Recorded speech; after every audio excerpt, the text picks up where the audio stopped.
Today's patio chat is being brought to you locally by Westridge Furniture in Delphus. See it all at your finer outdoor furniture store. Scammers are always trying to take advantage of you, and this time they're imitating the BBB. So here to talk about that is Lane Montz. He's the CEO and director of the Better Business Bureau. Welcome, Lane. Hello, Chris. All right, so new scam out there. Well, yeah, surprisingly attacking the BBB. How about that, huh? It's surprising, yeah. of all people, you know. Yeah. So they're imitating the complaint department of the BBB, correct? Yeah, so it's a pretty good, by the way, hold on a second. It's a pretty good complaint. It's a pretty good fake, although there are a lot of mistakes in it. But one of our own members up in Monroe, Michigan, caught it. Friendly Ford caught a fake complaint email that came to them that supposedly was from the BBB, and they reached out to let us know. It's happened before. It's been a couple years.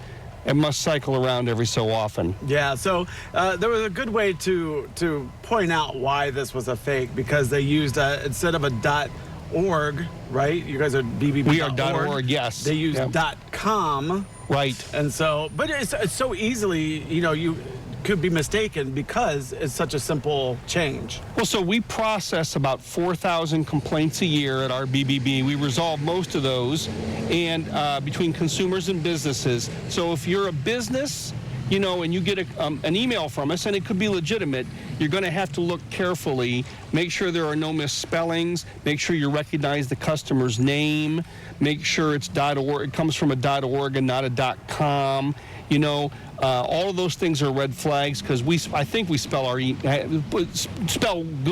in our emails. So you just want to keep an eye open. If you're a listener, if you're a consumer in the WLIO listening audience, don't be afraid to file complaints. We still want to process them. But if you're a business, look carefully to make sure it really is you, and don't just click on links or give business information to this email. Right. And by the way, Chris, if anybody's in doubt, 419-578-6000, 419-578-6000 will get you right to our staff. Yeah, and a lot of times if someone gives you an email, if it's a scammer, what they try to do is get information from you, or try to get you to click on something with malicious malware, right? It could download malware onto your phone or computer.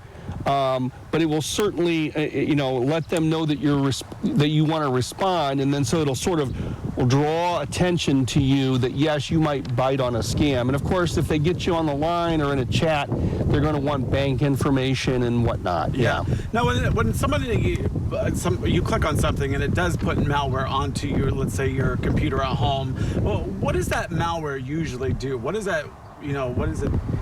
What do they do? Like, does it get information from that computer, or does it just ruin it so you pay a ransom? Or it could do that, but that's not as common. What it does is it burrows deep like a tick. It gets under your skin, right?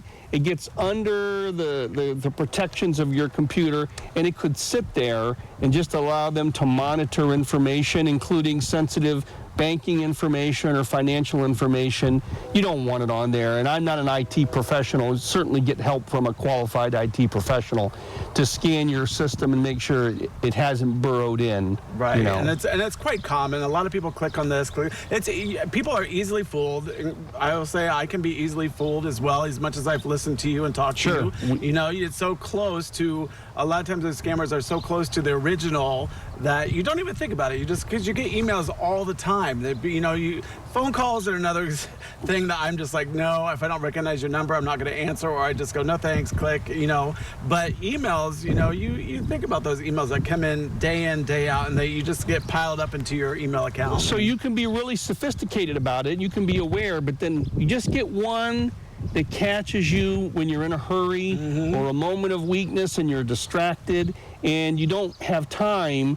That's when they get you, Yeah. And I might add that malware, sometimes all it's doing is it's letting the scammer know who works in the organization, who has emails in there, and that's when they can go step number 2, where they send somebody in accounting what appears to be an urgent email to the CEO or the president.